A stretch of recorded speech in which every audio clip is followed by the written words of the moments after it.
What up, everybody? I am your host, JP, and this is my co-host, Josh. Hey, everyone. And this is another episode of the FilmBros podcast.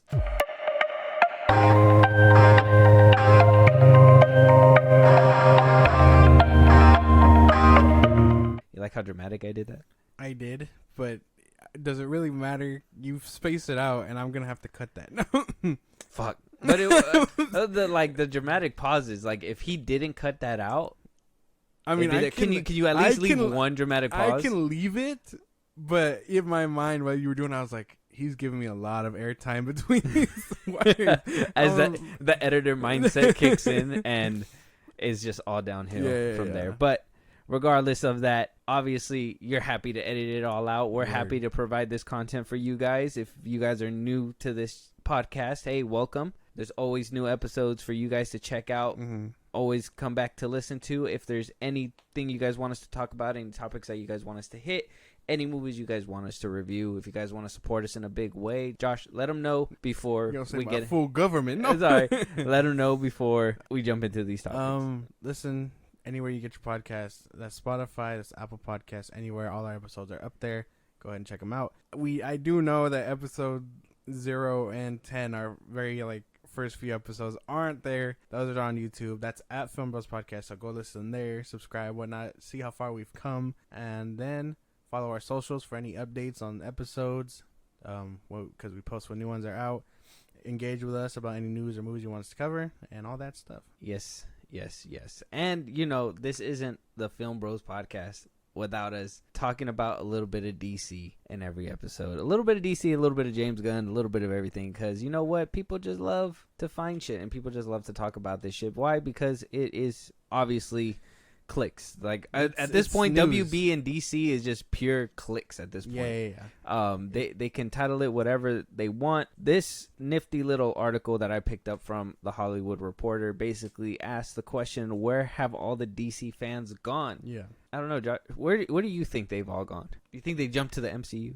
Oh fuck! If they jump to the MCU, dear God, pray for them. I don't know.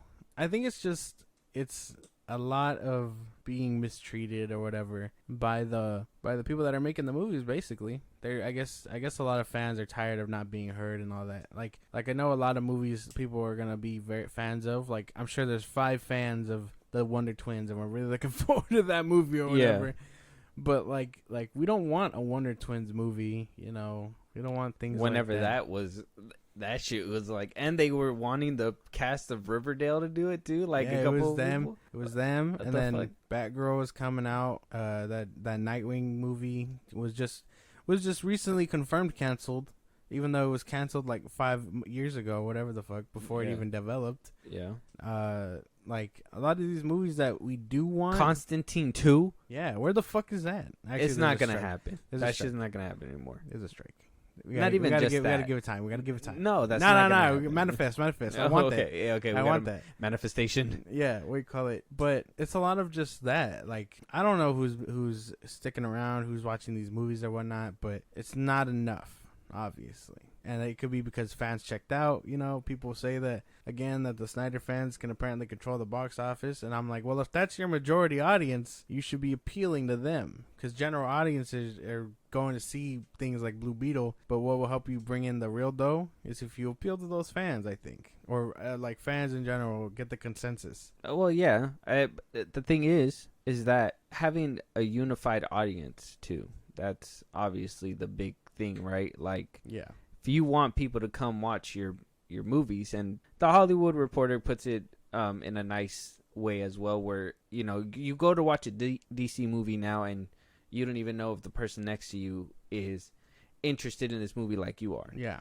So people who are going to watch Blue Beetle because they genuinely love the character is sitting next to somebody who's hate fucking this movie, whatever, ready to shred it up, Snyder, whatever. Yeah. You have the real DC fans, general audiences, whatever. That's the thing, is that there's so much division, and this article breaks it down. So if you guys want to check it out, it's on the Hollywood Reporter page. I wanted to go to the very bottom. Basically, they go through everything, and basically we all know that the if you guys heard our older episodes, we broke it down multiple times. The DCU is a complete mess from the jump. They wanted a 5-movie arc from Zack Snyder that birthed into, for a movie that wasn't profitable with Man of Steel, birthed into a whole cinematic universe. Wound up getting BVS, Wonder Woman, then they wound up botching Suicide Squad, and that turned into a snowball, a slew of things, that change of ownership, actors not wanting to come back, getting paid, Headless Superman. Oh god, the Headless Superman, so many of them. Oh my god. The butchering of DC heroes, the legal battles of DC heroes, racism, accusations, blah, blah, blah, blah. Everything is detailed in this article, so go check it out. It's on the Hollywood Reporter page. But one thing that they basically say is that basically James Gunn coming in and having or David Zaslav basically putting it on James Gunn and having James Gunn have this one vision to try to change it all again, because we've seen it happen again, right? Yeah. Time and time again, we had Zack Snyder and Walter Hamada, and then it was Walter Hamada and Jeff Johns, and then Johns got into some trouble, and then it got to who was next? Pam DeLuca and Walter Hamada and the other guy, whatever his name was, I forgot his name. And then it snowballed to The Rock somehow, him holding the ball for a second and running with it. And then after that, Zaslav said, bonk, nope, give it to James Gunn. And now here's James Gunn. We know that this DC universe has been a hot potato for a while. Just basically this hot potato jumping from hand to hand. Some people walk away from it and do fine. Some people don't have careers after that. Josh Whedon. Where has he gone after all those accusations? Who really cares? Well, rightfully so. I'm not saying. I'm obviously just highlighting the fact that everybody who's at least come in contact has felt some kind of pain from that kind of harshness to the little bit where is Ben Affleck. Well, to be fair, I mean, I would too if I was treated as badly as they were. Not just Zach, but like everyone else, actors, things like that. Like, how do you treat those people that make you movies like that? You know what I mean? The guy, Joss Whedon, I guess, is the biggest offender. He's all over that shit. The fucking Justice League was a mess. His Justice League was a mess. From scenes of cutting out Ray Fisher, WB hiding his racism allegations. That booyah. Yeah, I want to just nitpick one scene. What do you call it? The scene with Gal Gadot and Ezra Miller. You know, that whole scene where he lands on her. Another bad scene? The one where Aquaman sits on the lasso of truth and just completely... He's like, we're all going to die. Yeah. And I'm kind of young. Yeah. I've never been with a Amazonian. That war was forever ago, and you look... he knows it word for word. Well, that's what he says. Stand? That's what he says. I remember bad things. That's just kind of how it goes. Very good. But it's what not to do type shit. Yeah, I can remember that. And again, that was a whole scene dedicated to hitting on Wonder Woman. You know what I mean? Mm-hmm. And it's all distasteful. And he's the biggest offender when it comes to that. And then Walter Hamada doing Henry Cavill that way, the way he did, pushing him out. And a lot of the stuff behind the scenes would really turn people away. I'm surprised it hasn't turned Gal Gadot away. Maybe it's because she knows that WWE chick is fat.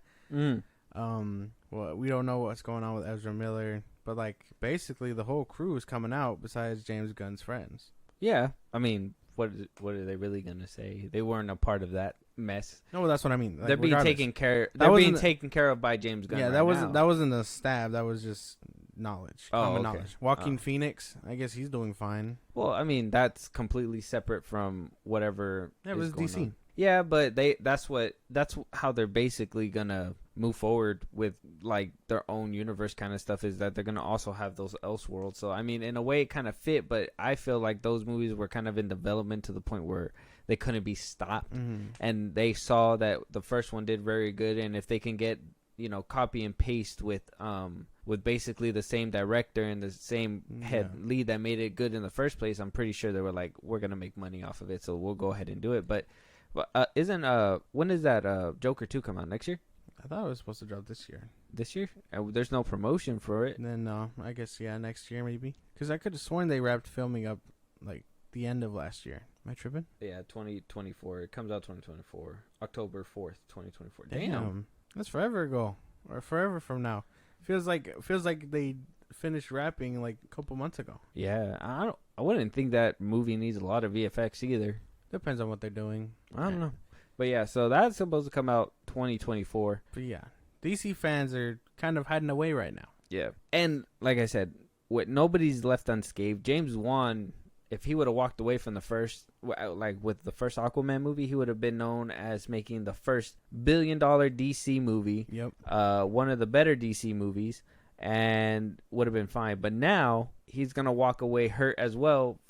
He dipped his toe in and found success. Now he, took a full dive into it, and now it's like, fuck, dude, I stayed in for he stayed in too long, and he started getting those pruny fingers. Yeah. No one wants those. No. But, man, it does suck for James Wan. I do feel bad. I feel bad for all the directors who were kind of done dirty. It's so weird that that's how they decided to treat him. And then, people thought Walter Amado was bad.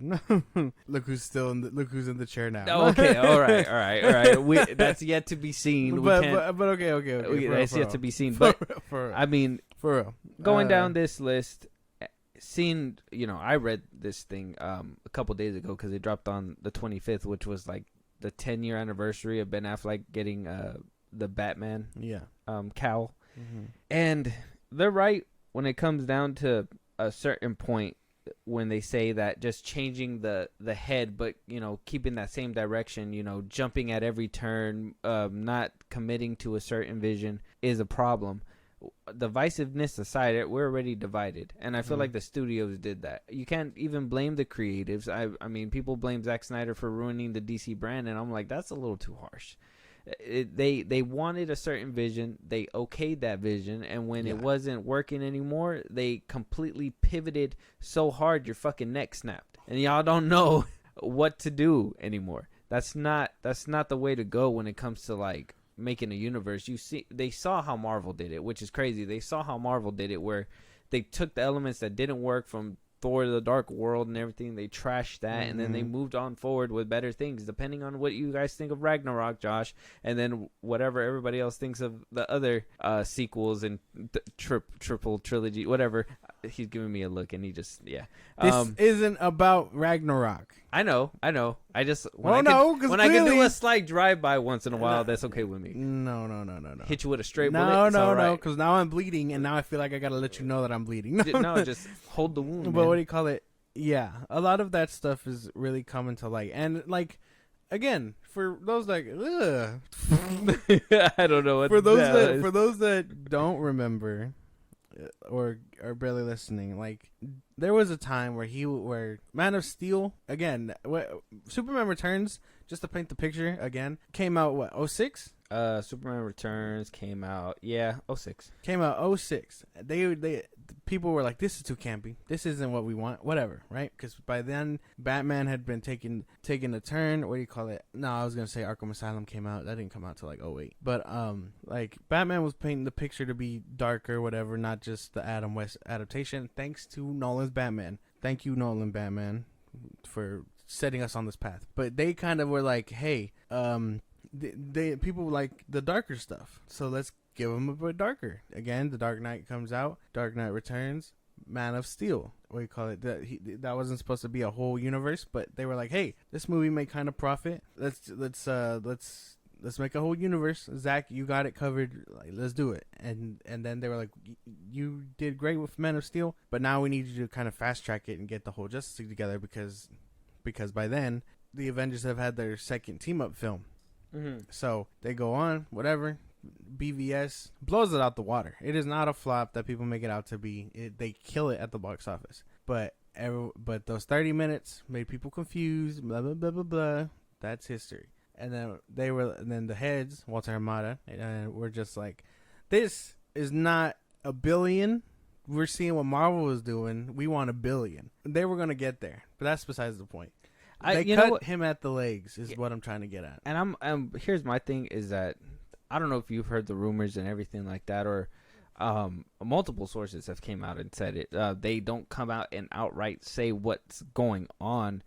When that actually makes news and shit like that, we are going to be the first one to cover it. But apparently that whole $1 billion thing wasn't even the problem. It was Jeff Johns, Walter Hamada, and Zack Snyder all going at it at one time. Him and Jeff Johns do not get along. It was some beef situation, and Hamada took Johns' side, and Ray Fisher took Snyder's side.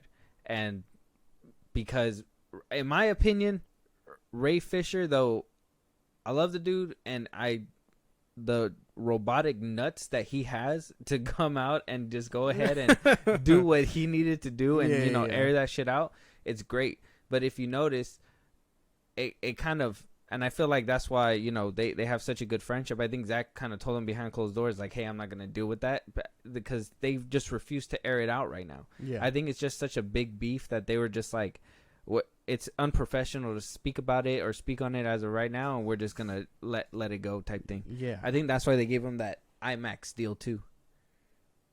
The IMAX deal, because to be able to do the Snyder trilogy and be able to show it at a Universal walk. I understand. So there's a big beef behind that. It wasn't. The official answer is that $1 billion thing, but I'll let you guys know right now, it's not that. We'll figure it out one day. They'll let it out. Somebody will release it. Somebody will speak about it, and we'll talk to you guys about it. It's kind of interesting because around that time, New 52 was still in the comics, where New 52 were making rounds, and that's where people were like, well, we don't want this. You know what I mean? Just to give context behind what was going on between Jeff Johns and Zach, they were twisting the origin stories in that era to be a little darker, nothing too crazy, nothing we haven't seen before. But hey, they were mixing it up, and then people were like, well, we don't really like New 52. So Jeff Johns was probably like, hey, your movies suck because you're following my material type shit, right? And Zach was probably like, no, that's not it. There's thousands of comics before New 52. Wait, Zach's was like, my movie sucked because we're following Jeff Johns was like, hey, your movies suck because they're following the formula, and not my comics. Well, his comics were the formula technically. Why would Jeff Johns shit on his own comic books? By then, people weren't receiving New 52 well. I would maybe think that Jeff Johns was mad because Zack Snyder wasn't following that New 52 route that Jeff Johns wanted, because I think that Jeff Johns liked his creation, and even though it was kind of split in the middle, plus on top of that, those allegations that were happening with him didn't help any of that too. It's interesting because also Tom King, he's James Gunn's comic advisor right now. He did Rebirth. He's behind all that shit, and like this is nothing we haven't seen before. Bringing in comic people that wrote the comics to help write the movies and stuff, like, that's not new. It's just, I hope history doesn't repeat itself. Maybe a little bit better and more executed, but God. This is starting to sound like the same picture. Am I tripping? I mean, yes, but I personally believe that fans are like far too gone from DC, at least, only because we haven't seen this kind of level of pettiness at all from any of the fan bases. We've had Star Wars fans that will shit on it. They'll go and watch the movie. They'll go and watch the shit, but they will not like it. Like, Star Wars, say what you want about the sequel trilogy, that shit still made $1 billion. It's good. That people enjoyed it to a certain extent. Marvel too. Yeah, they have their fans or whatever, but they're not like, they're still watching, which is weird. It's crazy, right? They're still watching. DC fans are refusing to watch, and on top of that, they're going as far back as to look up old tweets that he used to have about certain, talking about certain movies.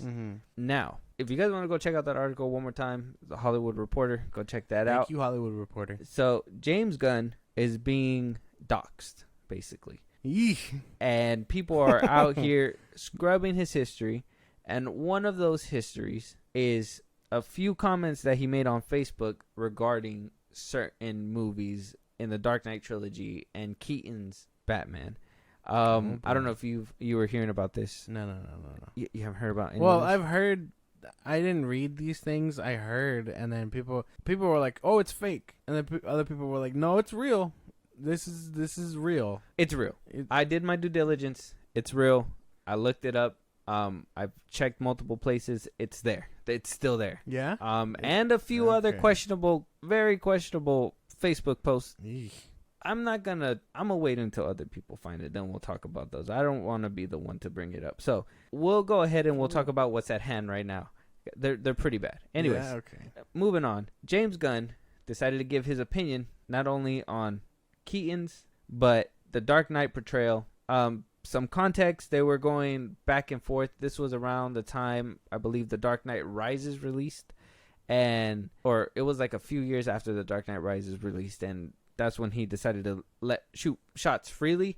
I'm assuming this was around the era that he was on Marvel's side. So I'm thinking that, he was hearing that rumblings were happening. So I think that he was talking out of pocket for Marvel needs. Mm-hmm. So, he can be on that side. Because at the time, it was what? Marvel, DC, whatever, which one's better? Yeah. What a glorious time. What a glorious time. Mm-hmm. When DC actually had a chance. But this is what James Gunn had to say. This is the first post that he put. He said, Keaton did have a ridiculous voice. That said, I'd rather put up with a ridiculous voice than with horrible action sequences and acting barely worthy of the Batman TV show. B, I have no idea how you can think that the Burton Batman has more similarities with Moore or Miller's Batman and Joker than Nolan does. And listen, I have problems with both of Nolan's films. I don't think either one is classic, and I don't even really think Batman Begins is good, but they're far superior to the first Batman. None of your defenses get by the fact that despite being the first cinematic dark take on Batman, so what, Stallone's Judge Dredd was the first dark take on Judge Dredd. The movie is awful. You want to comment on that one before I read the next one? Yeah. Okay. Huh?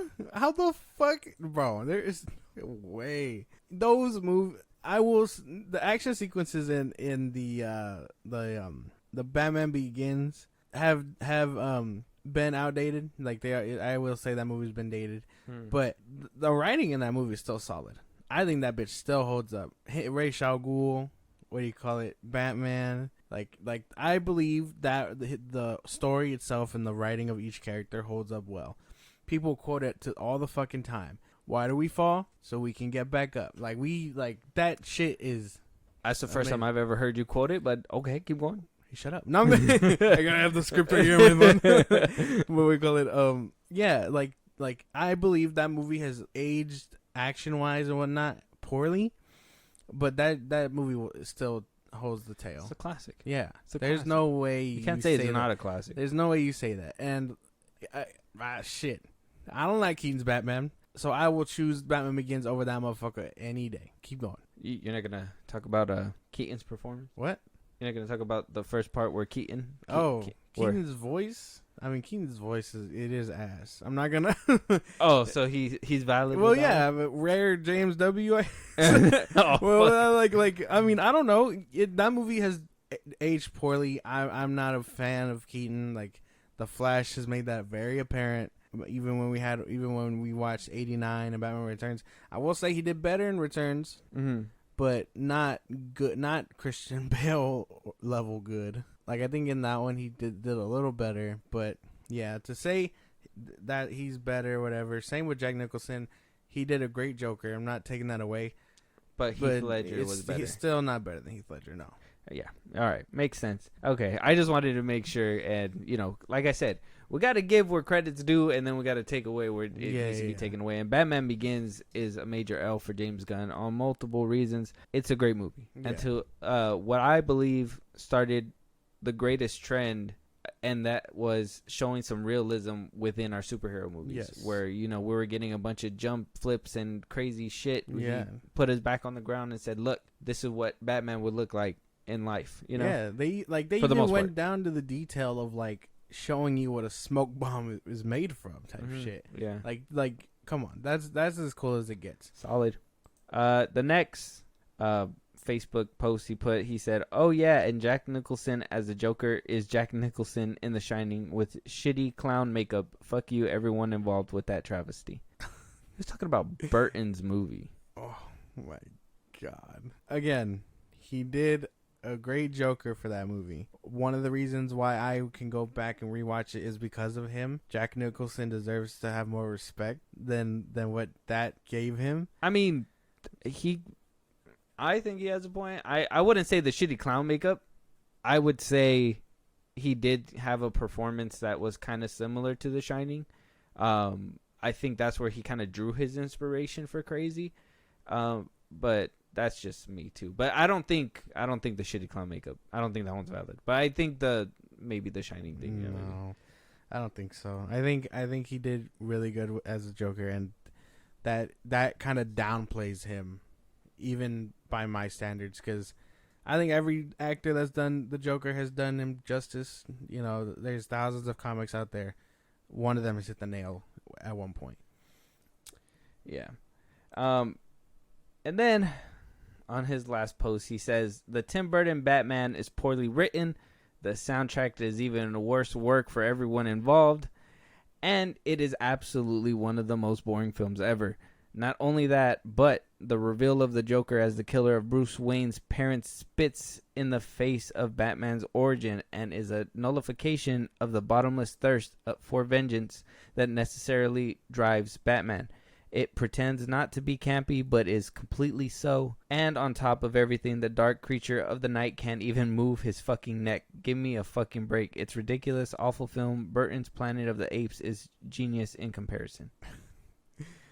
All these things make me laugh. I feel like you're siding with this one. Okay. Keaton's performance aside, I do think it had nice writing moments. It is very campy. It has aged poorly. I will say that it does come out very like if you watch it now, you'd pretty much be like, this feels like a darker take on Adam West Batman. It's basically, yeah. It was very fun, I guess, because there was a lot of, even the fight scenes were kind of just like, you kind of wanted to chalk it up to it being like an older movie, but then you also had movies that, you know, hand-to-hand combat was going fucking crazy, you know? So they around that time, yeah, you had like Terminator, things like that. Yeah. So like movie magic could have it been wasn't out of the question to make it better, but by that time to paint the picture, because we know Nolan's Batman is the first dark take. This would be the first dark take, I guess, on Batman because, well, Adam West was goofy and whatnot, and again, it's the 80s or whatever. This is technically their first take on what the Dark Knight would be. Yeah. So they did their best while also trying to keep it light and fun. I can keep that there. Have a little credit there. Okay. Yeah, but there's that's so insane because I did like the way Gotham looked. The music was nice. What did you think of the reveal of Joker being the person who killed his parents?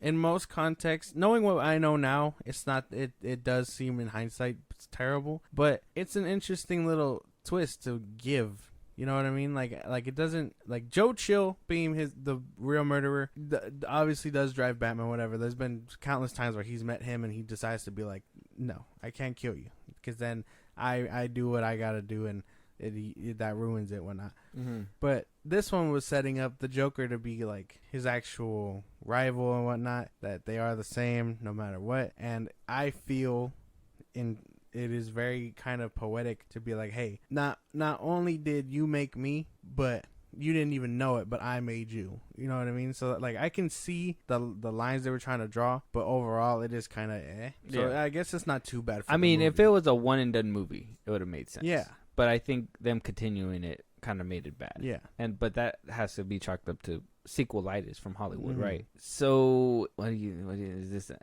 a W? What do you think? I mean, I know how you feel about Batman, the first Batman. 89. Yeah. Batman 89. Yeah. So I know how you feel about it. Yeah. I don't know if some of these are for you. I mean, it's a little extreme. I would say the soundtrack is kind of classic for me, though. Yeah, that's why. Like his OG theme is classic. I don't know. I think this might be an L. This is a little too aggressive. I feel like he was really nitpicking at things for most of it. The dark creature of the night can't even move his fucking neck. That was my thing too. Well, yeah. Did you hear in The Flash, Keaton said, I guess they made him a suit that he can move his neck, and Keaton was like, no, I don't want to be able to move my neck. That's not Batman. That's not Batman. I guess. I don't know. I wouldn't know what to do with that information. I mean, did you know about dumb. that? No, I didn't know that. Oh. I didn't know that. I think that's very dumb. I really think that they should, at some point, he should have made the modernization of it or something. Moving like his that. neck and shit. Yeah, it might have maybe. You were Batman for how many years? Yeah, you telling me every time you fought up until you were fucking 70, you were just like, oh, you know what I mean? Like, it doesn't make much sense. But yeah, I think he's a little harsh right here, and I know I can be kind of harsh and nitpicky in times, but I felt like he was really trying to find things that weren't there. It'd be like, whoa, this is bullshit, you know? A couple things for sure. There's a couple things I can say he's kind of on the money on. I mean, like I said, the whole Jack Nicholson, him turning. When I was a kid, I didn't think anything of it either. But growing up now is kind of like, well, you know, you kind of written yourself in a corner there. If it was a one and done movie, it would have been perfect. It probably would have gone down as one of the classics, but I think having it get a sequel was the issue. Well, because we run into something similar in Joaquin Phoenix's Joker. What do you call it? He doesn't do it, but he indirectly causes it because the city is in a riot. So, a riot he started caused Bruce's parents to die. Like, indirectly, I guess. Was that confirmed? Does that happen? Oh, well, it's in the movie. His parents die in the movie? Yeah, you remember that? Walk down the alley, and then I think they get shot. I've seen that movie one time. Well, yeah, and then, you know, I guess the question is still up if it was real or not, whatever, in his head and whatnot. Oh, okay. But like, that's the way they made it play out, and I'm like, well, that's kind of indirectly killing them. Mm-hmm. Like, Joker didn't point the gun, but he set the riot that killed him. Yes. Yeah. Yeah, I don't know, man, but this is what I mean. This is where like that division gets to. I mean, I've been seeing all up and down Twitter. They were like, "Oh, this like my time to shine." Hello, shout out to them again. Their caption was, "No wonder James Gunn loved the Flash so much because Keaton dies twice." Damn. And Damn. I've been seeing a lot of people say that the fact that he was the one that put in Keaton dying 2 times, like him dying by plane the first time and whatever. So apparently there's rumors going around, and apparently I don't know if they're made up rumors, I don't know if they're credible rumors. There's jokes going around, and the problem is that that's what's causing division, because you can't even know where half this stuff is coming from. And you know James Gunn is on the interwebs, you know he's on there, so you know he's seeing this shit too. Mm-hmm. And so him not talking about it, him not saying anything about it, just it does exactly what he didn't want, because he was already tweeting for so long, is that if he doesn't respond, it's a problem. Yes. If he does respond, everything's fine and dandy. And he's still been doing that. He's been responding here and there to all kinds of people. It's just not as heavy as he was before. Yeah. People pulled this up. God. I wonder what his like, he has conversations with his like friends and family and stuff. And they're just like, you didn't like Batman 89? No. What the fuck's your problem, guy? Yeah, what the fuck, bro? I don't know, bro. James Gunn, to me, he digs himself in a hole every single time. And I guess this is where I have to ask the question, is this being petty? This was an 11-year-old tweet, 12-year-old tweet. Is this petty? Is this digging too deep? Are we reaching? Should we just let the man cook? Because a lot of people are like, well, he doesn't like the dark and gritty tones. What are we going to get when, you know, his DCU sets off? I do think this is petty. I don't agree with bringing up old things like that. Like, I feel when people get famous or whatever, or they have their big break, people will always look for a reason to be like, oh, they don't deserve it because they said this, and that when they were 10 years old. Like, you know what I mean? Like, I think Blue Beetle came out on its premiere weekend, and then people found a clip of the main actor saying the N-word, and I didn't see it. I didn't see any clip like that. I thought it would have been posted somewhere, but no, it was just a lot of, hey, he did it. He shouldn't be famous. This and that. And I'm like, well, how long ago did he say it? And whatnot? Because I mean, if that video didn't surface when he said it, why should it matter now when he's already had his status? You know? Well, that's the thing. That's one of my things too. Is when people, obviously, you should conduct yourself in public, which the internet is public, as, you know, you would if you were to go to the mall or something. You know, don't say shit you're not supposed to, whatever, blah, blah, blah. But on the internet, it's free reign for everybody. At the time, he wasn't as big as he is now. I mean, 11 years is a long time ago. I think that's when he was not even on the front seat of Marvel. He was like literally gearing up to be that person.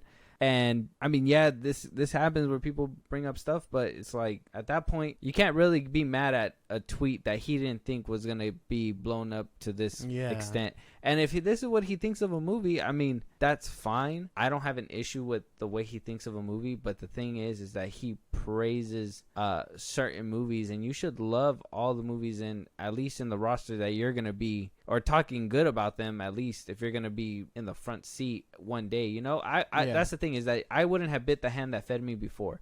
I'm gonna say what I need to say. People take offense to it, that's fine, but I'm not gonna push the envelope and be like, oh well, this shit was. I mean, with the Flash, I guess I don't care. Andy Muschietti can fucking shoot me, bro. I don't care. That's fine. I don't give him Raven the Bold either. Don't give him that. we're allowed to say our opinions. He's able to say his opinion, but at the end of the day, he's at a different standard, and I'd say that. Well, yeah, but again, I don't agree with pulling up things from the past, because then that's how people lose jobs and stuff. It's just like, why? I mean, I tweeted that when I didn't have anything. Like, why should that matter now? Like, I totally be just be like, oh, sorry, I was a dumb kid and saying what I said or whatever. But like, so you think he should address these? No, I don't think so. It's not that big of a deal.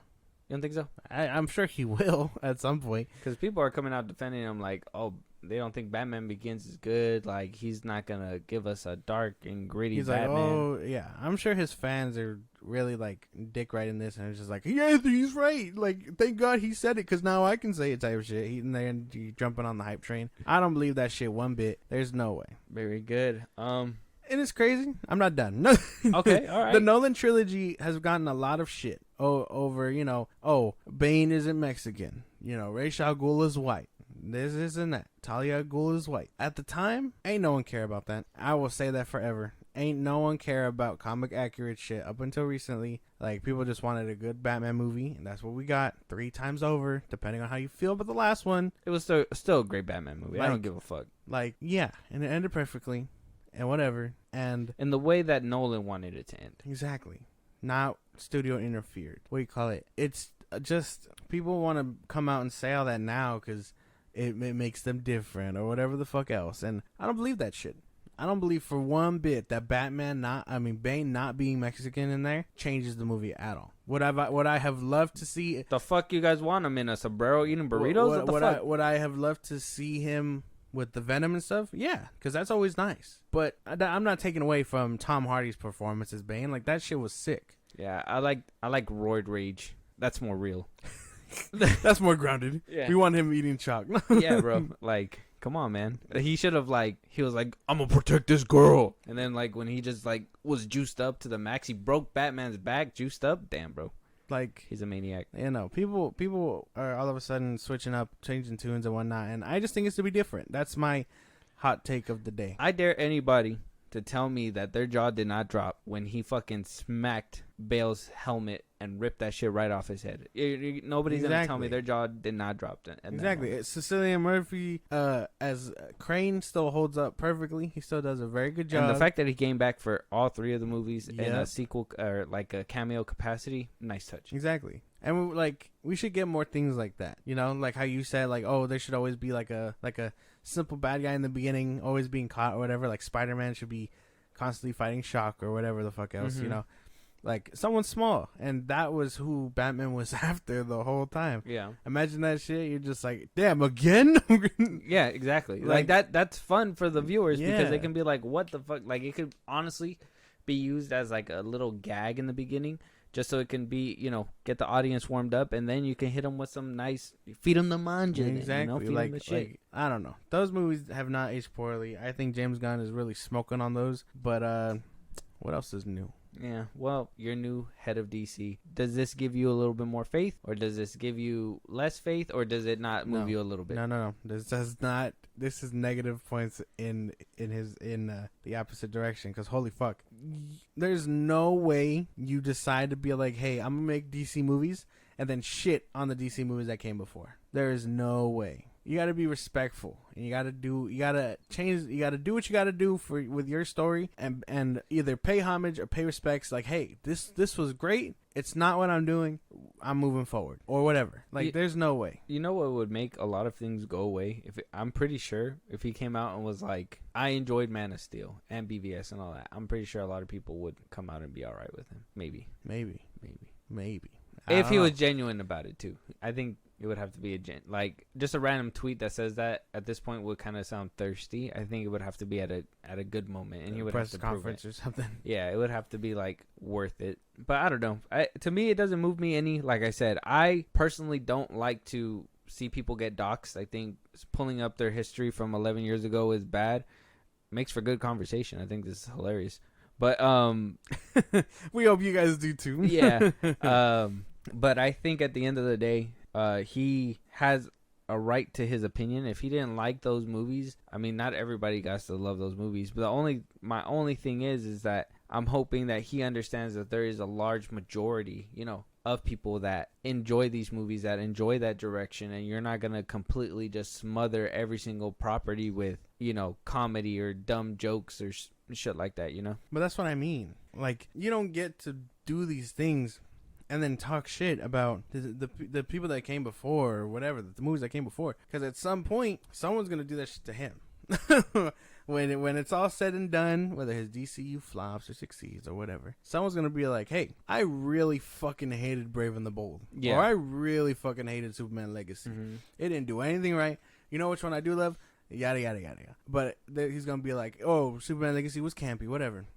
And he's not going to respond, obviously, or depending on how he feels. But, like... You think he'll do what everybody else has been doing and course correct? Yeah.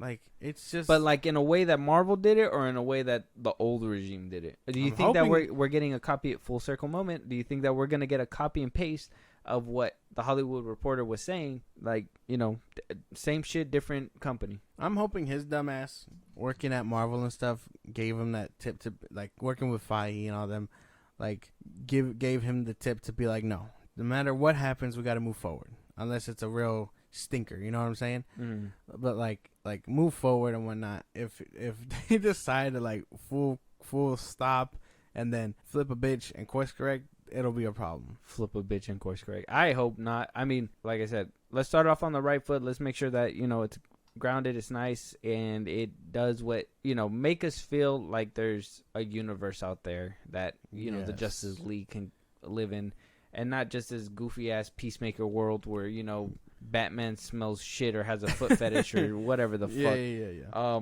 It is what it is. James Gunn still going at it. Somebody else who is still going at it at James Gunn's leg is Zachary Levi, commenting himself at the Canada Festival while he was up there on stage speaking. He did say at the Fan Expo in Canada, and he did wind up saying that he would love to see his Shazam work with Nathan Fillion's Green Lantern. Who's gonna tell him? Who's gonna tell him? Because, oh my God, there's no way. You think James Gunn is knocking at his door? No. You think Zachary Levi is scratching at James Gunn's door? Probably. He's like, hey, James, I know you have received my 100th message. Get back to me. I can still play Shazam. Don't worry. Where's the remix of Stan or what's it called? What's that? Yeah, it's Stan, right? Yeah. No, yeah, the Stan. Eminem one? Yes. Yeah, there you go. Damn. Zachary Levi to me, and like I said, he's still at these expos. He's still talking about things. He's still promoting movies. To me, this is a promotion. This is him saying himself, I want to see my character Shazam go fight with Green Lantern in the future DCU movie that is happening. He's not saying that like that, but he is saying, in a way, in my opinion, I feel like he's promoting a movie. And on top of that, bro, nobody's going to ask you to play Shazam again, bro. That's not going to happen. I don't even care, bro. I don't even care at this point. He, to me, just barking and hoping to become a thing it's honestly ridiculous. I don't know, man. I don't see it happening. Do you see it happening in the slightest? Would you like to see Zachary Levi Shazam with I don't Nathan even want to Fillion see Green Lantern? I don't even want to see Nathan Fillion as a Green Lantern. Like, this is like if you were to tell me back in the good days of DC, hey Josh, somewhere down the line, James Gunn, remember, the guy that made the Guardians Galaxy movie? I'd be like, sure, I heard it's good. I don't really like it. What about him? Well, he's going to make 2 more, and then, get this, right? He's going to run DC. I'd be like, there's no fucking way. Did you see BVS? Like, that shit was banging. And then you'd be like, no Henry Cavill, none of your DC. Zach's going to be out, and guess what your Justice League lineup is going to be? I'm going to be like, oh no, this already sounds bad. They're going to be like, Nathan Fillion. I'm going to be like, who? Nathan Fillion as Green Lantern. Guy Gardner. Yeah. I'd be like, oh, I know him. He's a Carrot Top. Okay. And then they'd be like, I forget the other one's Hot Girl. I don't know their names. The Clayman. Again, those two. I'd be like, who the fuck? I know Hot Girl. She's from the Justice League show. Metamorpho. I don't know him. Still didn't know him. What do you call it? You remember the first Shazam? Superman. Shazam? I'd be like, yeah, the first one was decent. Well, the second one's going to be ass, and the guy's not going to recover at all. He might be part of that shit, too. And I'd be like, what the fuck? Like, this is, like, it sounds bad as it is. I don't want that shit. Now, was this a nightmare, or... Oh no, I was just saying, like, if you were to jump back in time, like if you would have, like, you would have warned yourself, and we're like, but you would have told yourself all confused, prepare like, for the dark times. I don't feel like you painted a good picture for your past self. I think your past self was kind of excited for what was happening. Anytime you meet your past self, it's gonna be like, what the fuck? I don't know, man. I feel like if I jumped back in time, I'd be able to pinpoint everything, and mine would just be like, oh, what are you doing here? That's pretty cool. What is this? Am I having a stroke? How many kids are you having? Well, like I don't know, and I don't want any of these people part of my Justice League. But why? Since they're here, why don't you want them part of your Justice League? Because I don't. Indoor voices. Because I don't. That's the best I can give you with inside voice. That's it. Because I don't. I don't want Nathan Fillion as a Green Lantern. That's not who I imagined Guy Gardner would be. Honestly, I hope they give him the bowl cut. That's it. That will fix all my problems. Oh God, that's gonna look so ugly. I wouldn't even want to see that on screen, man. That's not gonna look good. I hope they give him the bowl cut. It's not gonna look good. What do you call it? Metamorpho. Don't know who that is. He looks cool though. I know who Hot Girl is. Shazam. I don't want him playing ball with anyone anymore. The only ones I cared about were the bad guys at that point, and not even the bad guys of the second one. The bad guys of the first one. All I know is Shazam 2 didn't make the money that he wanted. Shazam 1 did. My man is just... Shazam 1, though people liked it, he went on a very nervous breakdown. Yeah, he's having a midlife crisis. And something's happening. And he's not coping well, and now he's just doing this. Yeah, because I heard him on that one podcast, too. We kind of talked about it on some older podcast episodes. But I heard the whole thing, and my boy just, like, he broke down him losing out on... Star-Lord, I think. Yeah, Star-Lord. He talked about all that stuff and how Feige basically was like, oh, you're going to get a bigger part, and they didn't wind up giving him a bigger part. And, like, I don't know, on the podcast when I was hearing him talk, it just sounded like a sad story. Like, sadder than that dream that you were telling me about. Like, that shit sounded, like, really bad. Yeah. No, he's clearly going through something. But damn. It's time to worry about other things, Zachary Levi. This isn't... Shazam might be a closed chapter for you. I would say a hard closed chapter. Imagine somewhere down the line, the DCU does good or whatever, depending on how you feel. And they're like, oh, we're doing Crisis on Infinite Earths or whatever. A multiverse story. The way people cheered for Andrew Garfield and Tobey Maguire to come back. Yeah. We're watching the movie and stuff, and then Zachary Levi's Shazam comes out, and it's just crickets. Like, I'd be like, what the fuck is this? Did I don't know. I never looked into it, but did Zack Snyder choose him as Shazam? No. Oh. Shazam came after. When Walter Hamada had hold, right? When he took the wheel, basically. Yeah, but you know how he already had obviously pre-selected who his certain heroes were gonna be. I didn't know if he was like... He wasn't part of the roster, no. Shazam was shoehorned in there. Because like William Dafoe was chosen before, and that's why he went into Aquaman 2 Aquaman or whatever. He didn't make it into the Justice League theatrical cut, but he was... No, I don't think his Justice League would have had a Shazam, if I'm being for real. Mm-hmm. Like it would have had the core that we know, the Trinity, the Flash, Aquaman, Green Lantern, the Martian Manhunter, and then, the rest would be history. But I don't think Shazam was on his lineup. because even like James Wan and Zack Snyder were, Tamara Morrison was his thing. I think what's her name, the blonde, was James Wan's pick or whatever, because some stuff was picked up after Zack left, right? But some stuff was already kind of laid out that far. That's why some people are like, well, Aquaman's in like Zack Snyder's vision and blah blah blah, because it kind of loosely was, because they were kind of attached, but around that time it was kind of severing but not completely disconnected. So it is what it is. That's why. And like Mara was his choice. Yeah, Mara was his choice too. So that's why I was just curious whether or not I don't think so. He came in when Hamada was on the wheel. So this was Hamada's doing. Right. I should have known.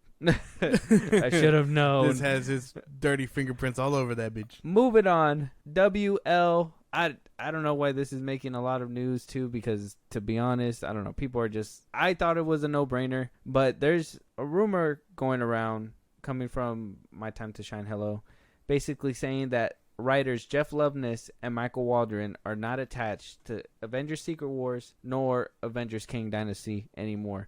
Now, we know them as the Rick and Morty writers, but they wound up doing WandaVision, Ant-Man and the Wasp, which was done received poorly. Doctor Strange didn't do as well as people were hoping, but came out pretty good regardless. Did a few of the TV shows like Falcon and Winter Soldier. I believe they helped out with which one was that other one that came out? I think they helped with the multiverse thing when it came down to Loki. So yeah, they basically have been weaving their way with the multiverse, because obviously, I don't know, Fahy was like, they did Rick and Morty, they've done the multiverse, let's go ahead and let's scoop them up. So I don't know. Rumor has it that they're not attached. Like I said, we should kind of know that it is a writer's strike. Nobody's attached to anything right now.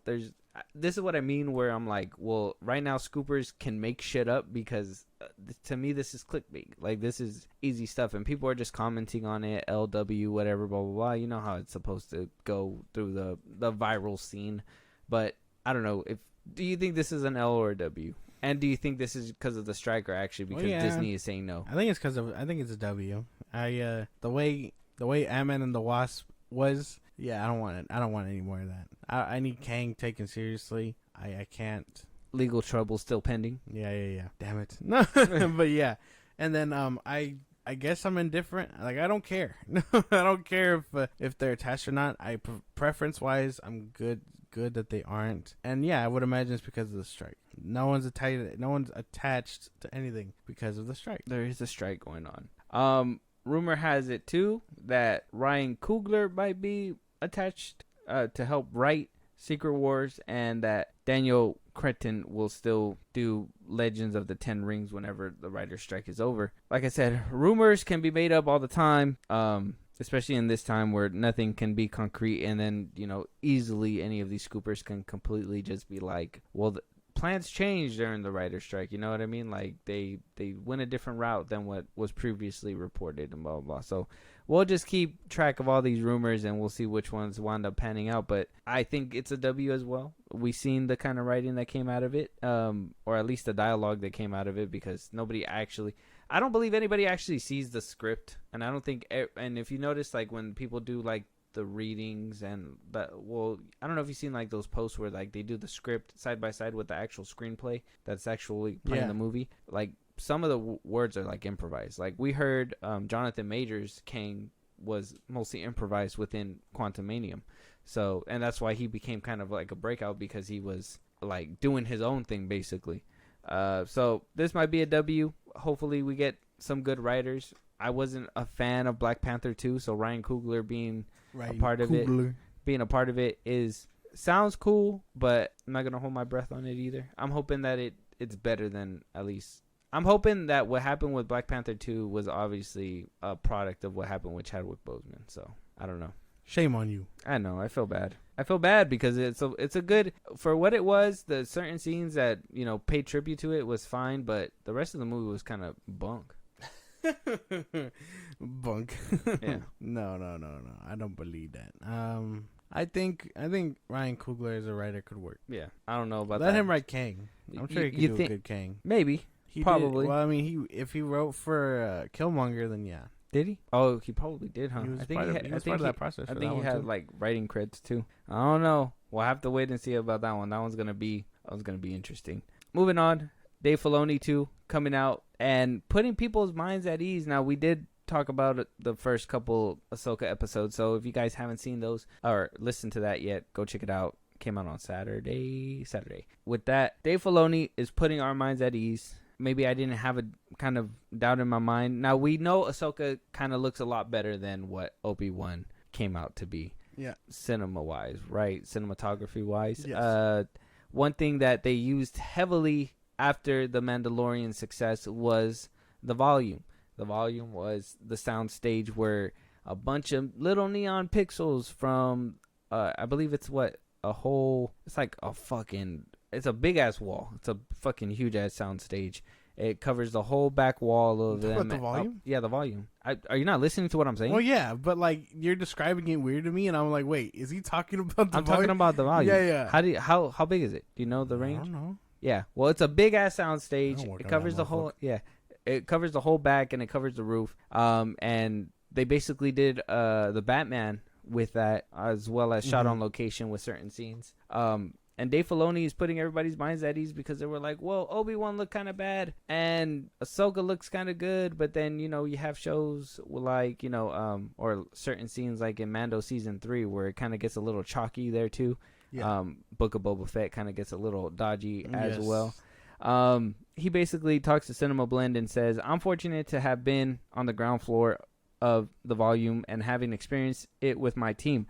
I know when it works and I know when it doesn't work. There are certain situations where you absolutely want to use it, and there are certain situations where it's better to do it on a regular sound stage with blue screen. There are certain situations where you just want to go outside. You have to just know and trust your team for when it's the right time to use it. I think that's fair. Like I said, Matt Reeves figured it out quickly. I think he did a phenomenal job. I think with some of these shows, they kind of overdid it, and maybe they just didn't have the right, like it was their first time too, so they didn't know what kind of angles, when to use it, what scenes not to use it, because he even said like when to use blue screen all around versus when to use the volume. So, I mean, at least we know that Filoni knows what he's doing. Of course he does. He's that motherfucking goat. As far as using the volume goes, I mean, that's nice. It's nice technology to have. Not everyone knows how to use it, but it's nice technology to have. We're in the future, my man. We are. Everybody should know how to use it. Well, yeah, but they don't. And then we got full-on CGI stuff. Ahsoka does look really fucking good, though. Like, that's one of my things. I love the fucking scenery. Just story-wise, we got to figure that out. We are 2 episodes in, my guy. Oh. Relax. Hey. Relax. Hey. Relax. It gave you Andor vibes? A little bit lower than Andor. Okay, then I don't want to hear nothing. Well, we don't even... Oh, whoa. Hey, man, you better slow your roll. Hey, there's a what's it called? There's a what is it called? What? I don't know what it's called. You're not saying anything. There's a peak now. Yes. When it comes to Disney Star Wars television, and that's Andor. Yes. If it doesn't beat Andor or come close to it or make you feel that way, because I'll tell you right now, with the first 2 episodes, or they give us the first 3. The first 3 episodes. Right, it's 2 episodes. They gave us the first 3 of Andor when it dropped, because they were like, oh, it's a 3 show, or like 3 episode arc, so they gave us the first 3 just so we don't bitch and moan that we don't understand it. Yeah. People, come on. So we got 3 with them. Yes. And that made me fall in love instantaneously. You did too. With that show was great through and through to the very end. Yeah. Ahsoka, it's not giving me Obi-Wan vibes, but it ain't giving me it's probably on par with Mandalorian right now. Ain't no way. Yeah. No, it it feels like it's close to Andor. I watch. What? Yeah. You're going to eat your fucking words, by the end of the season? We're 2 episodes in, though. You got to let shit build. Slow burn, not light a bitch Andor on fire. had the best slow burn. Andor had the best. Hey, shut up. That's right. No. That's all I got to do to shut it down. No. Andor. No. Ahsoka's going to be good. You're going to eat your words. I know it. You're going to be like, Josh, I was wrong. And I'm going to be like, yeah, you were. And then when you're wrong for the upteen time. Hey, I'm not wrong. I'm not wrong about anything. I feel like I'm on the money. I think that Ahsoka is gonna be on par with maybe Mando season 3, not below. Not well. It's better than Book of Boba Fett. Where's your bar? Where's your bar? What are you talking about? Where's your bar? Obviously, season 3 of Mando is better than Book of Boba Fett, but we all can agree that was the weakest link of the series. Like, yeah, but it's better than the Book of Boba Fett. Where's your bar? Where's your bar? Andor. Mando. Yes. Boba Fett. Mm-hmm. Obi-Wan. I don't know where Ahsoka goes there. Yeah. It's gonna take your first. I know it. It's gonna take your first place. I know. You think so? I don't know where she would land there, and that's only, like you said, 2 episodes in. But with Andor, I felt like, wow, this is great. When we had 2 episodes of Obi-Wan for its premiere too, I was like, The Bad Batch, I was kind of interested by the second episode because they gave us 2. They usually give us like 2 when they premiere them. So you get a feeling with the episodes that come out. And Ahsoka, it has me intrigued a little bit, but at the same time, there's a lot of backlash. Like I said, we dig deeper into it in Saturday's episode, so go check that out. But I hope I eat my words, and I hope that you're right. Yeah. If that's any consolation, I guess. When we do the mid-season and the final season review, I want to hear you say it. No, depending if it goes right. If it's good? If it's good. All right. That's fine. I will gladly eat my words. Okay, but then. you it's like prying a splinter out of you. Well, yeah, because I don't want to be wrong. No, I've been wrong, and it's humbled my opinions. But holy fuck, never again do I want that feeling. Never ever. Don't forget the bed. We put the kid on the grill. No. Moving on though. We're in last week's episode. We kind of talked about, or a couple days ago, a couple episodes ago, I think it was Tuesdays. We talked about kind of how Zack Snyder is kind of like this person that gets painted in a negative light. Yeah. How we were kind of happy that he didn't have a full-on Star Wars project because that would have just been completely terrible. We saw what happened with DC. Well, apparently his producers have the same thought, and this is what I mean by they kind of just drag and they twist the words only because they're such a nice team and they're nice people.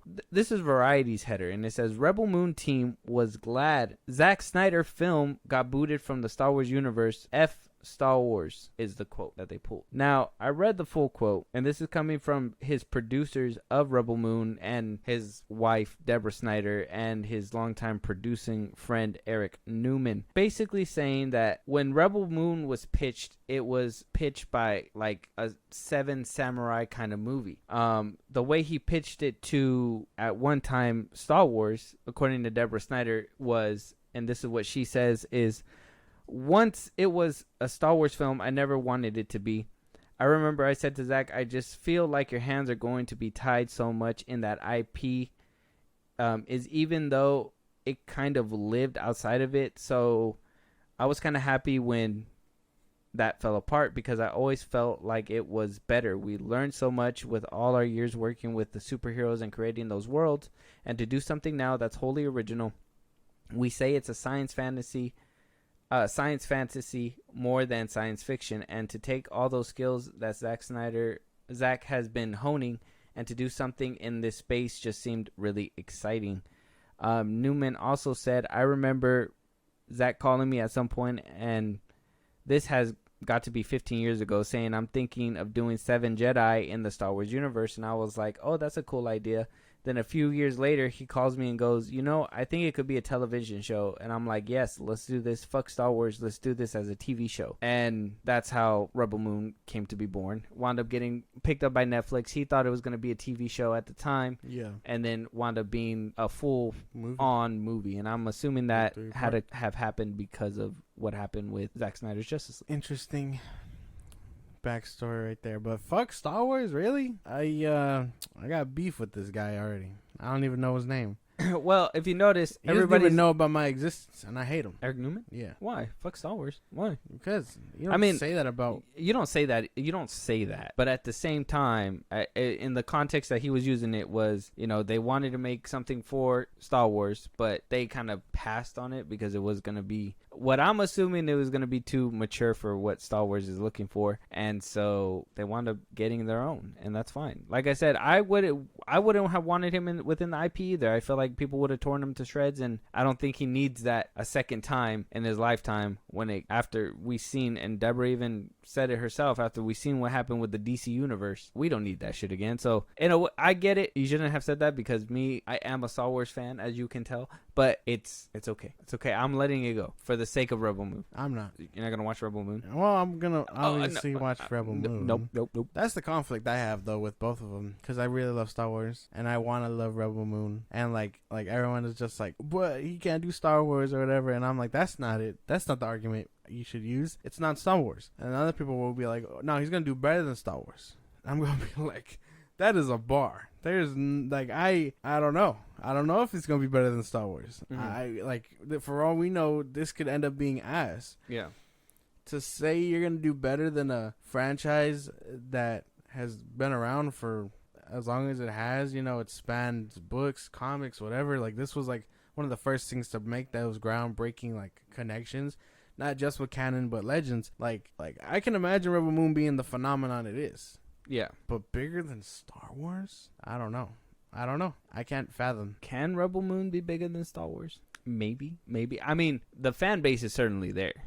Let's just say that right now. There's a fan base for Zack Snyder, and, they love his shit. I'm not saying that it can... I think with it having more an adult tone, it can't be loved as widely as a Star Wars film can, because children and adults can enjoy Star Wars. And yeah, he's gonna have a PG version of this movie, but why do you need to make a PG version and a rated R version? Why do you have to make so many? Because now it's gonna be divided. People are gonna want to see make it kid friendly so you can have it for the children too, but at the same time, you shouldn't have to need to make two different versions. You should be able to just put out one and make it work for everybody, unless that's just like GOAT status and just being like, bro, I can make this movie however you want it. You want it rated R, you want it fucking clean, you just let me know. I got you, bro. You want it confusing the audiences, you want them to argue about it for a few years and then pan it great. We got you. Like, you wanted 2 hours, you wanted 6 hours. I got content, bro. Exactly. Netflix is just like, I will do whatever you want, man. But yeah, I don't know. I can't fathom it being better than Star Wars. I'm sure the fan base is there, and I can probably picture it being something great. But 2 movies back to back, a game, and then whatever spins off after the third one or whatever. But bigger than Star Wars is a bold claim for people to be throwing around for a franchise that painted the way for most franchises today. Yeah. No, Star Wars isn't gonna die. I think that's gonna be a brand that lives on forever. I just think right now it's being hit pretty hard, and we just don't know what the reason is. Yeah, without a movie right now to really counteract, I can imagine this movie is gonna be what everyone turns to for their sci-fi stuff. Hopefully, we get that Mando one pretty soon that Filoni was talking about. So yeah, it'd be nice. We need the actor strike to finish up before that. Yeah, but. Speaking of the actor strike, it seems like the Walt Disney Picture VFX workers and CGI workers are now looking to unionize. Sick. Fucking sick. I was saying this. Flip the bird to the man. I was saying this forever ago. I was like, they can unionize. You remember we had this conversation a few pods ago, or forever ago now. I was like, they should unionize. And I was like, you think they will? And you were like, nah, bro, I don't think so. But now would be the time. I'd be like, word, I wonder what's going on with that. And now, here it is. They are unionizing. Mm-hmm. Good for them. Get your money, VFX workers. They should, especially with the way that Marvel be pushing them, the Disney be pushing them. I think that they should be doing that. And at the time, I didn't think, but hey, you got to shoot your shot whenever you can. And if this is the time, might as well. Exactly. With their backs against the wall, writers on your back, actors on your back, you can do this shit. You can get your bag. You can get your fair pay. You can quite literally stop the whole company. Well, they're filing, so it depends on what they do. If they wind up holding that up, then we're gonna be having a hold up on animation. We're gonna have a hold up on movies in general, movies that are in post production that we are looking to still finish up by the end of the year or by the beginning of next year. Those are gonna be put on hold. That'd be an even bigger stop to production for all the companies. Yep. Oh man, now would be the time. Can't wait. Now would be the time. Because while I understand the dry spell, it's necessary. Okay. So you're okay with lack of movies as long as it happens? It's all about the people behind the scenes. They deserve to get paid fairly and whatnot. They do deserve that. Sucks. Damn. And like I'm not indifferent. The only animation movie I can tell you I'm really looking forward to is Beyond the Spider-Verse. Oh yeah. And that's the only one. I haven't had a good animation movie in a minute. All the good ones I do like are still around. So bro, the Super Mario movie just came out. Oh, I do not care about that movie, man. Stop. Like it was good, but I don't think it's this phenomenon everyone thinks it is. Oh, peaches, bro. Yeah, no, it's a good song, but no. And you should know I like Tenacious D. Yeah, well, not enough, I guess. But peaches, bro, peaches. That's all I gotta say. That should have way to ruin the good news, man. Well, I mean, all you want me to do? It's true. VFX workers worked for that movie. Yeah. Thank you, VFX workers, for putting out something good. I appreciate it. Now go get your bag. It's good news. At least something else is happening and coming out of this writer strike, at least, because it seems like we're not making any leeway with the writers at all. Nope. Neither with the actors. Yeah, and the AMPTP, which is the studios, are refusing to negotiate still. So, I don't know. Bob Iger's still shaking his fist at the window like, damn these strikers, and that's basically all he's doing. He's not even trying to like figure out how to find a resolution. Mm-hmm. We did speak about it a couple episodes ago. Go check it out if you guys haven't, but they're literally asking for less than 1%. Yeah, like, literally less than 1%. Moving on though, going to our final topic, David Fincher's newest film, The Killer.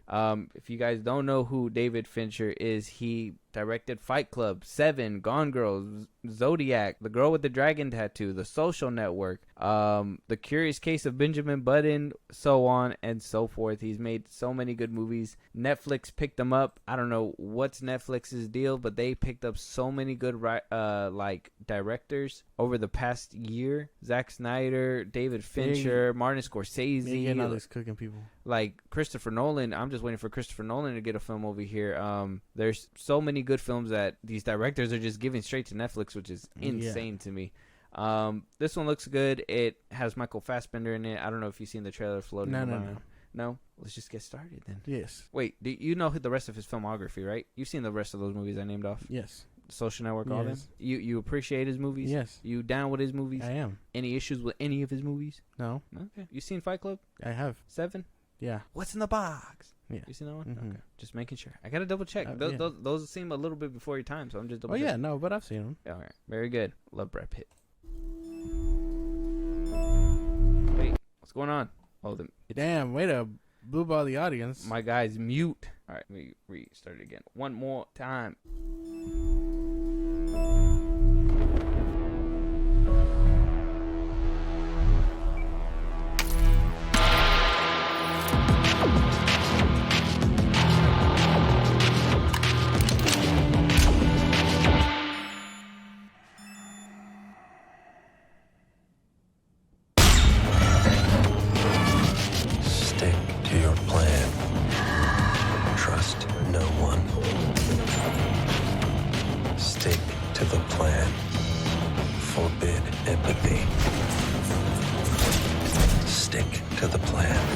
Anticipate, don't improvise.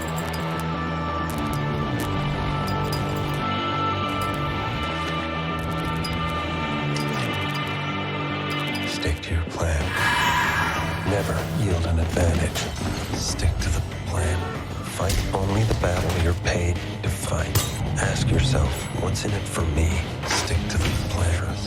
Empathy, weakness, and vulnerability. This is what it takes if you want to succeed. Simple.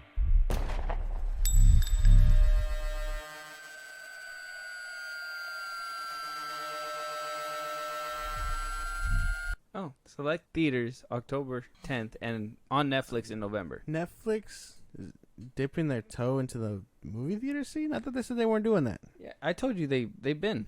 Well, like, because sworn that they said something about, like, not prioritizing it. They didn't do it with Glass Onion. I think that was who's that? That was MGM. They're not prioritizing it. That's with Amazon. Okay. They're still putting out movies. They're still rolling the dice. Netflix, they're doing this, trying it out for 2 weeks. And the only reason why they're still doing it is because they actually made money with Glass Onion and those films. Such a beautiful movie. Yeah, so they wound up actually doing pretty good. So they're wanting to put it out there, which maybe that's what's drawing these big time names now to come over to Netflix, that they're like, well, you'll have a theatrical run for a little bit. I mean, in October, if it starts in October till November 10th, that's a whole month. You know, if somebody's going to watch it, they're going to watch it. If they're going to wait for streaming, they'll wait for streaming. But, I mean, that's good. It's good for Netflix. Yeah, good. The trailer looks trippy, though. Yeah. It gives me Nightcrawler vibes. Yeah. It's supposed to be about an assassin. Battles his employers and himself on an international manhunt he insists isn't personal. So maybe, like, somebody's trying to take him out and he can't trust nobody. So he's just trying to get a mission done. But he can't figure out whether to trust his team, trust himself, trust people, whatever. Stick to the plan. I don't know. Trailer did look kind of trippy. Looks cool. It kind of hits you kind of like a Fight Club in a way, because that one was kind of like one of his trippier movies too. All of his movies are kind of twisty. I'd say a little bit harder twist than M. Night Shyamalan's. M. Night Shyamalan be getting us with some good ones, but David Fincher, his are like more subtle and they play with your head a little bit. Yeah, but M. Night Shyamalan is the GOAT. Yeah. But he didn't give us a twist at Knock at the Cabin. That's right. Let it go. I bring it back. I bring it back. Get off me. Let it go. No. Okay. I'm holding the movie is still good without a twist. What a tweet. But movie looks good. Excited. Haven't seen Michael Fassbender or anything in a minute, actually. Yeah. He's been on a weird hiatus. Hey, it's good. It's good for them to unwind every once in a while. Remember when Liam Neeson took a hiatus and then he was just in everything? Yeah. He was in that plane one, and then he did 2 more Takens, and then he did a few more. Mm-hmm. Like it's weird that actors do that. It's crazy. Yeah, because they know their power, man. If people are calling them, they're like, well, we're going to take a break. Kind of like what Tom Holland said he was going to do, but then he wound up getting railed on screen. So I don't know. He did it. He went to Netflix, did the one with Robert Pattinson. Haven't seen it. Heard it was good. And then, he got railed on Apple TV. Very nasty. Right, yeah. But disturbing, really. Yeah. But catch the trailer. It's on YouTube. It's called The Killer. With Michael Fassbender, and let us know your guys' thoughts. David Fincher is traveling to Netflix now, and it's a weird time. It's a weird time for cinema. It's a crazy time. We would have never seen names like this hitting streaming at all. That's true. I remember before it was all just like comedians. Yeah, comedians, mostly comedians, and then maybe who was the first director who made the jump? Was it Scorsese? In recent memory, I would say so. With that Robert De Niro one, The Irishman. Such a good movie. He wound up making like Academy Awards or something like that. So that movie did really good. It won a lot of stuff. And so maybe that was the movie. I think that one won Sundance Festival, and then and then he has the Killers of the Moon or whatever it's called. Yeah, that one's coming out pretty soon. Not for Apple TV. Did you see that they're making another movie together? Martin Scorsese and Leonardo DiCaprio. He is just cooking. He is cooking. DiCaprio, he does good role. I can't wait for that Killers of the Flower Moon. We gotta watch that one in theaters. That one's gonna go in theaters. It's gonna be good.